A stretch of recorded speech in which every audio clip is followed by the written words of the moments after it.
Welcome to the Great Detectives of Old Time Radio. From Boise, Idaho, this is your host, Adam Graham. In a moment, we're going to bring you this week's episode of yours truly, Johnny Dollar. But first, I do want to encourage you, if you're enjoying the podcast, please follow us using your favorite podcast software. And remember, if you are making travel plans, to check JohnnyDollarAir.com first. JohnnyDollarAir.com is a Priceline affiliate link, so part of your purchase price will benefit the Great Detectives of Old Time Radio at no additional cost to you. So remember, when making your travel plans, check JohnnyDollarAir.com first. Well, now, from September 21st, 1958, here is the Johnson payroll matter. From Hollywood, it's time now for Johnny Dollar. Pat McCracken, Johnny, Universal Adjustment Bureau. Oh, hi, Pat. What's on your mind? At the moment, you. Huh? Johnny, you've been working too hard. Oh, this I've been convinced of for years, Pat, but I've never been able to convince anybody else, especially you. Okay, I'm convinced. What you need is a nice vacation, all expenses paid. Whoa. The Southern California's very nice this time. I just came back from there. The beaches, the swimming, sun, golf, Look, nightlife. Pat, thanks a lot, but no thanks. Well, now, Johnny. The last time you invited me to take one of your vacations, I got hit over the head, almost run down by a truck, and kicked around by a guy 7 feet tall. Yeah, but this one's different, Johnny. It's a real simple job. Oh, they all are, according to you. All I want you to do is pick up something out on the coast and bring it back here. That's all. Yeah, what? $100,000. Oh. I'll be right over.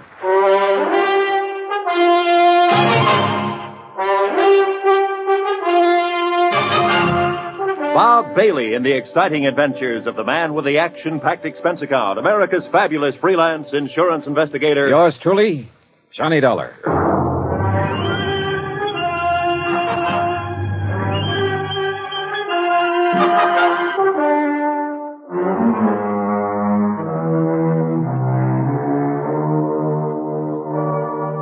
Expense account submitted by Special Investigator Johnny Dollar to the Universal Adjustment Bureau, Hartford, Connecticut. Following is an account of expenses incurred during my investigation of the Johnson payroll matter.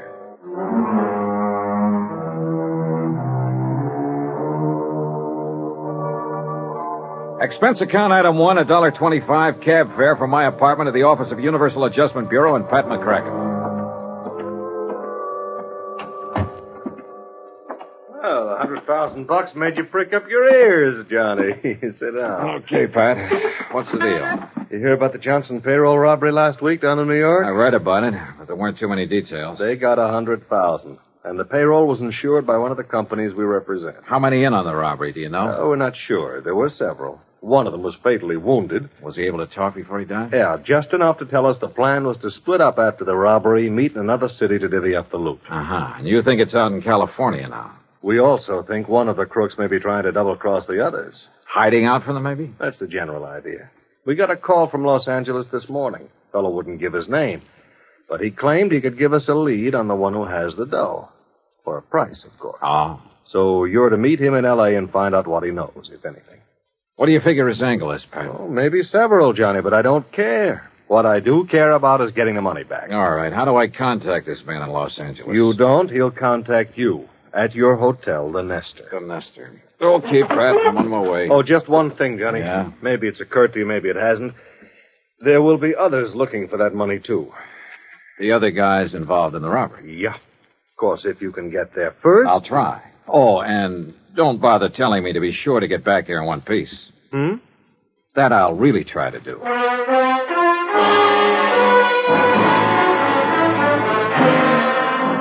Expense account item 2, $187 even, air transportation and incidentals to Los Angeles.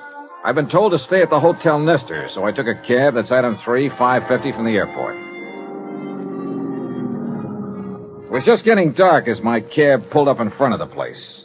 Before I could get out, somebody got in. Oh, I'm sorry. I didn't know this cab was occupied. Well, that's okay. Welcome aboard. Here, I'll get out. Oh!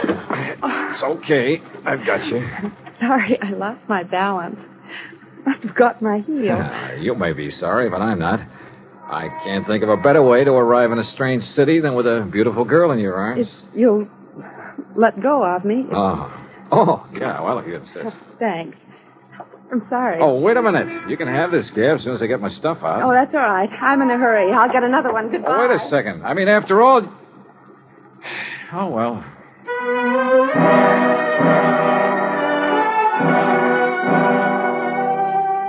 Yeah, that's the story of my life. The best ones always seem to get away. I went into the hotel lobby to register, but found a message waiting for me from the informant who'd phoned to Pat. I was to drive to the little town of Corrado Beach down the coast and meet a man there first thing in the morning. There was a map showing me the way to a small pier where the meeting was to take place. Looked like Los Angeles had suddenly got too hot for him. Expense account item 4, $50 to rent a car. I left word where I'd be, drove to Corrado Beach, and checked in at a motel. Then early next morning, I went out to the little pier. It was a ramshackle affair with a couple of beat-up boats tied to it and an old character fumbling with the door of a little bait shack. I went over to him. Hi. Morning. Having trouble? Yeah, some kid's been monkeying with this lot. You want some bait? No. This is one trip I didn't come to fish. How is it, by the way? Fishing? Yeah. Fine. Oh, just my luck. No, I'm supposed to meet somebody here. Oh, must be that fellow out there. He was already there when I got here. Oh, where? Oh, do you see that boat, the bottom side up on the pier near the end? You mean the man sitting beside it? Yeah. Got himself a fishing rod, looks like. Could be he wants some bait. I'll walk out with you and see if you don't mind. Oh, not at all. So the fishing's been good, huh? What have they been catching? Oh, quite a few bass last couple of days. Off the pier? Yeah. There's some kelp beds in close, brings them in around here. Funny. Your friend there, you don't seem... Hey, asleep, I guess. Hey, watch out, he's slipping. Grab him. Got him. But... Hey, mister, he isn't sleeping. That's right. He's dead.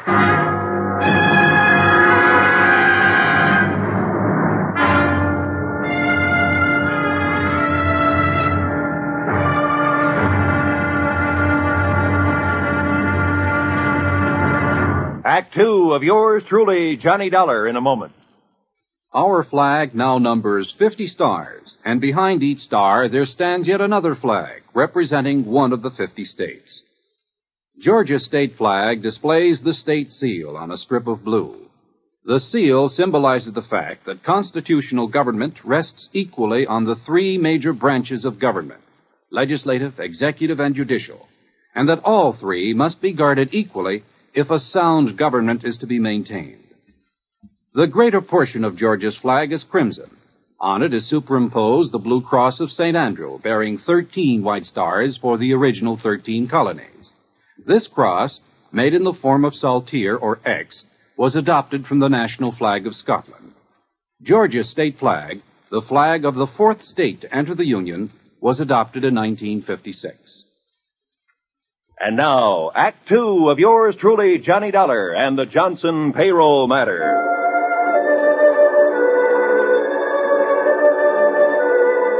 I'd flown 3,000 miles to meet a man, only to find him dead at the end of a rickety little pier at Corrado Beach, a knife between his ribs.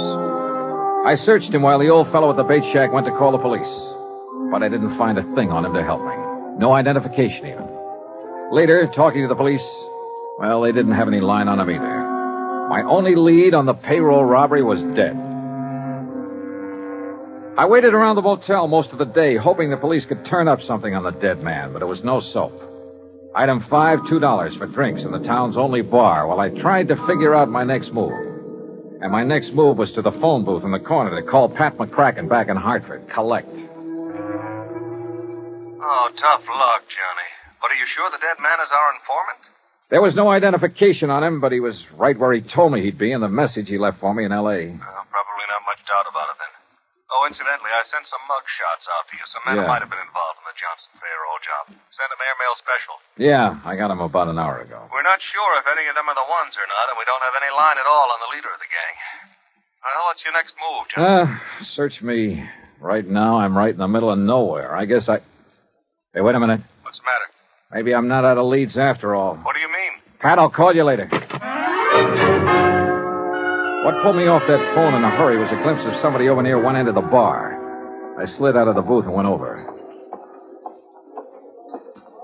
Well, hi.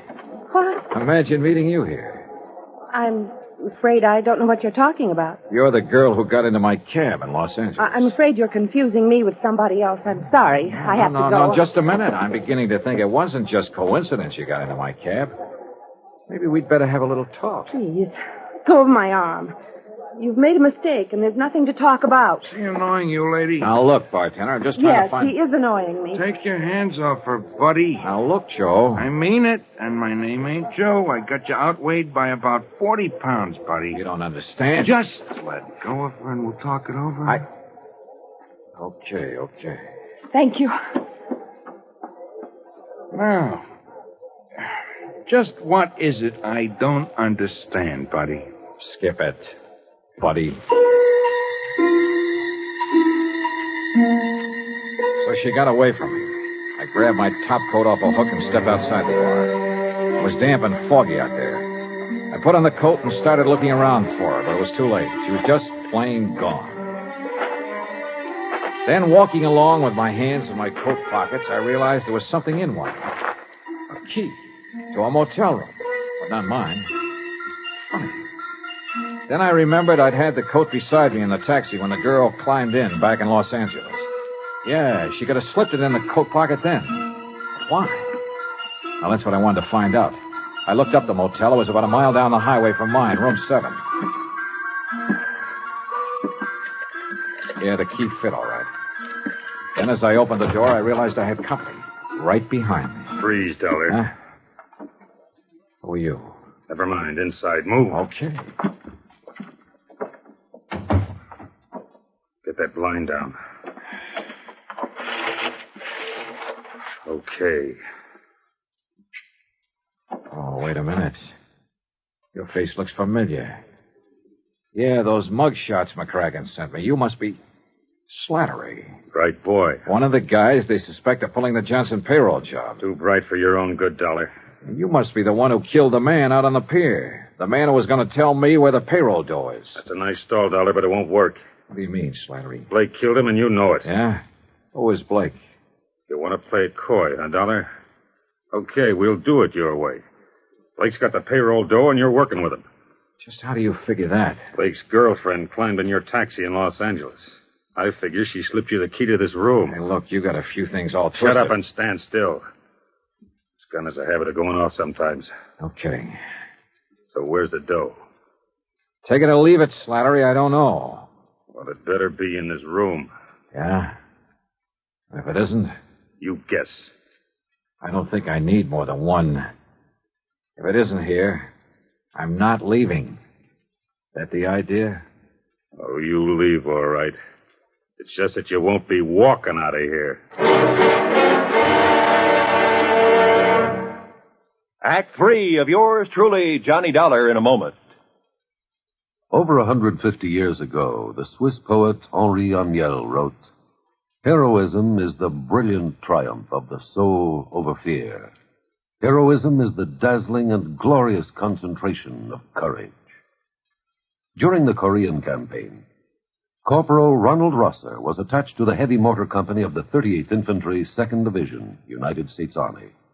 Rosser, a veteran of World War II, rejoined the Army and shipped to Korea when he heard that his brother had fallen in the winter assault of the Chinese Communists. One day, Rosser's company moved into enemy territory. At the time, the corporal was a forward observer and carried a radio. Suddenly, in the midst of an enemy attack, Rosser handed his radio to a buddy, slipped the safety off his carbine, and filled his shirt with hand grenades. He charged at the enemy through fierce mortar and artillery fire, shooting from the hip. Straddling a bunker, he riddled its occupants.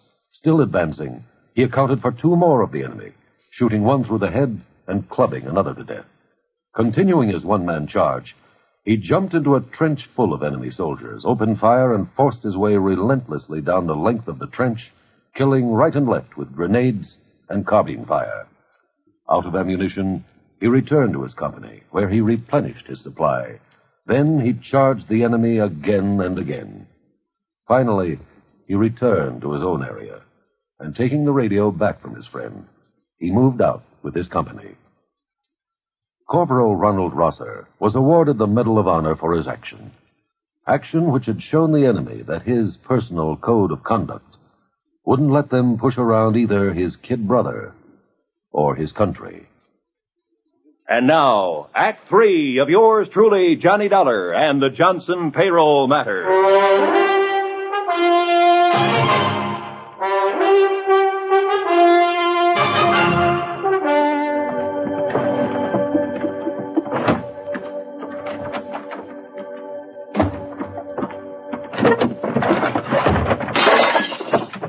Look, Slattery, you've torn this motel room completely apart. Obviously, that payroll money isn't here. That's right, Dollar. So now you're going to tell me where it is. Oh, brother, you take a lot of convincing. I told you I don't know. So why don't you put that gun away and listen? You're the one takes the convincing, Dollar, so I start convincing. Oh, that's not going to do you any good. No? Well, for sure it's not going to do you any good, so... Now, wait a minute, look. Look, I'll give you the whole story. And I'm supposed to believe it, huh? Staring down that gun barrel, I'm not about to lie. Let's have it. All right. A guy called us from Los Angeles, said he could give us a lead on who had the dough from the Johnson payroll job. It was Hollis. He was hoping you'd lead him to it. Hollis? Yeah, the guy you found out in the pier dead. And you said a man named Blake killed him. You know Blake killed him. You know Blake engineered the holdup and then ran out on Hollis and me. Do I? Sure, because you're in with him. I seen his girl get in your cab in Los Angeles. Okay, so she got in my cab, but I didn't know her. I'd never seen her before. She slipped you the key to this motel room, didn't she? Yeah, now I think I know why. She was trying to sidetrack us. Lead us to think the dough was here so it would take the pressure off Blake and her. That part of your story I don't buy, Dollar. I think you know where that dough is, and I want it. Now, look. Talk!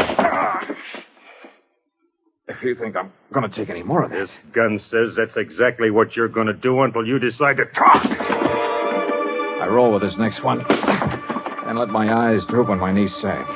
He reached out to steady me, and I gave him a left in the stomach that flattened him. By the time he got to his feet, I was out the door. I dove behind some bushes down the road, and I waited. He pounded right on past me, gun in hand. I waited until he was out of sight, then doubled back to my car.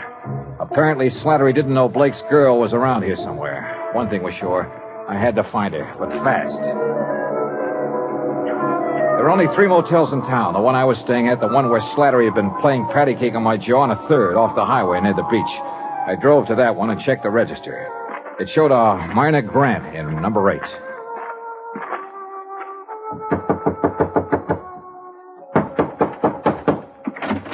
Oh. Hello, Myrna. No, please get out. Oh, no, sorry. But we're going to have that talk right now. I tell you, you've made a mistake about me. Oh, come on. Drop the act, Myrna. I know you're Blake's girlfriend, that you slipped that motel key in my coat pocket in L.A. to get me off the trail of the Johnson payroll money. The what? I also know that Blake masterminded the robbery and double-crossed his buddy, held out on him. Oh, I guess I knew it must be something like that. What are you talking about? Mr. Dollar, I haven't known Fred Blake very long. A month, maybe. I didn't know what he did for a living, and I didn't ask him. 2 days ago, he said he was in trouble and needed my help.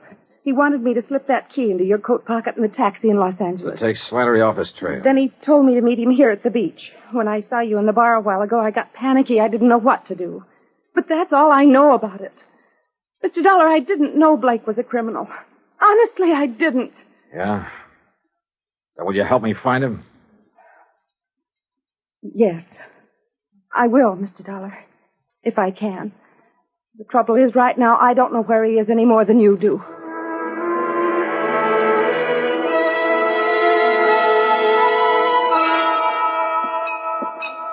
What'll it be, folks? Hey, wait a minute, buddy. Ain't you the one that was molesting this young lady an hour ago? Oh, Tarzan, buddy, my molesting days are over. Oh, it's all right, bartender. I'm sorry I caused you the trouble. No trouble, ma'am. Just glad it turned out all right.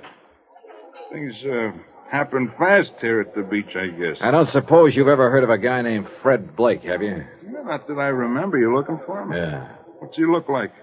Medium height, dark hair and brown eyes. Yeah. Regular features. That description would fit half the guys that come in here. Sure. Fisherman, salesman, vacation. Only that kind don't come in here anymore. Salesman? No, fishermen. I thought the fishing was good here. Been no fishing around here for months. Huh? A fella told me they were getting a lot of bass right off the pier. He was pulling your leg, buddy. There's a chemical plant nearby. A lot of stuff got dumped into the water by accident a few months ago. The fish haven't been back since. Wait a minute. Sure, right under my nose all the time. What do you mean, Johnny? Martin, I'll see you later. I got in my car and headed for the pier. As I turned off the highway, I could see a car a couple of 100 yards back following me with its lights off. But I couldn't stop now. I parked near the pier and headed for the bait shack. The windows were still boarded over, but I could see a crack of light between the boards. I eased over to the shack. Oh, no. I flattened against the wall as the door came open and Blake came out with a gun. I hacked it out of his hand. What? All right, hold it, Blake. Well, the fisherman's friend, huh? Look, You killed that guy on the end of the pier just before I showed up this morning. You didn't have time to leave, so you covered by making like you worked here. Then it occurred to you this was a pretty good hideout until Slattery got off your trail. Look, maybe we can make a deal, Dollar. Oh, we're going to. You turn the stolen money over to me, and I turn you over to the police. Drop your gun, Dollar. Huh? Drop it. Okay, Slattery. Hello, Blake. Glad to see me. Look, Slattery, I wasn't trying to cross you. I was going to get in touch with you when things quieted down. Sure you were. Let's have the dough. All right, it's in the shack. Blake half turned, and I saw his hand slide into his coat, a second gun. He whipped it out, but Slattery had seen it, too. He got Blake, but his eyes were off me for a lucky second. I checked Blake. He was still alive. Yeah, they'd both keep. For a long time.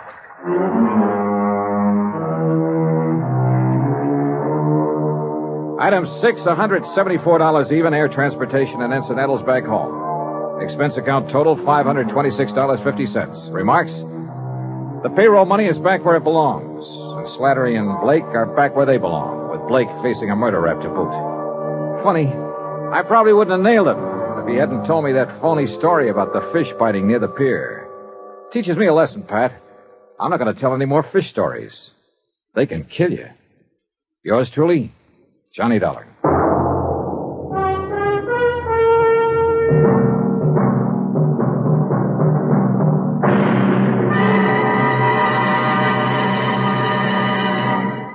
Our star will return in just a moment. Our flag now numbers 50 stars, and behind each star there stands yet another flag representing one of the 50 states. Ohio's state flag is the only pennant-shaped flag, or burgee, as it is correctly called. The Buckeye banner is the creation of an engineer who created a blue triangle for the hills and valleys, red and white stripes for the roads and waterways of the state. There are 13 stars for the original 13 colonies, and 4 extra stars to indicate that Ohio was the 17th state admitted to the Union. A white circle with a red center represents the initial letter of Ohio and suggests its nickname, the Buckeye State. Ohio's state flag, the flag of the 17th state to enter the Union, was adopted on May 9th, 1902. Now, here's our star to tell you about next week's story. Next week, a pair of common, ordinary glasses solve a case for us. The gruesome spectacle matter. Join us, won't you? Yours truly, Johnny Dollar.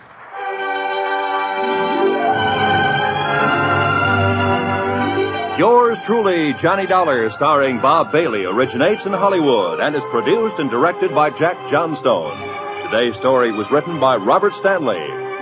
Heard in our cast were Virginia Gregg, Lawrence Dobkin, Forrest Lewis, Shepard Menken, and Frank Gerstle. Be sure to join us next week, same time and station, for another exciting story of yours truly, Johnny Dollar. This is Roy Rowan speaking.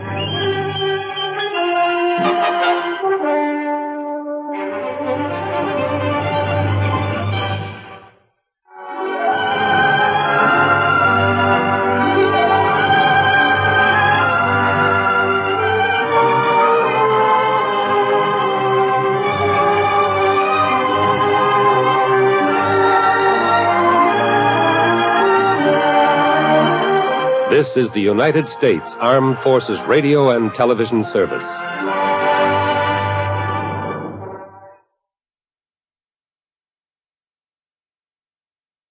Welcome back. Okay, I had theorized about this episode a few weeks back, and had been curious that we had Johnny doing this weird thing with going back and forth to California and having a California vacation suggested after he'd already been there, and I wondered because Jack Johnstone was doing the writing. But this is a script not by Jack Johnstone, but rather by Robert Stanley. And I did appreciate that they at least covered for the fact that Johnny has been in California the last few weeks. But nevertheless, the script was commissioned and they were going to use it. Our criminal is undone in the end by trying to make small talk while not knowing what he was talking about. And his end not only has a moral for fishermen, but really for all of us. Well, now it is time to thank our Patreon supporter of the day. And today I want to go ahead and thank Brian, Patreon supporter since September 2022, currently supporting the podcast at the rookie level of $2 or more per month. Thanks so much for your support, Brian.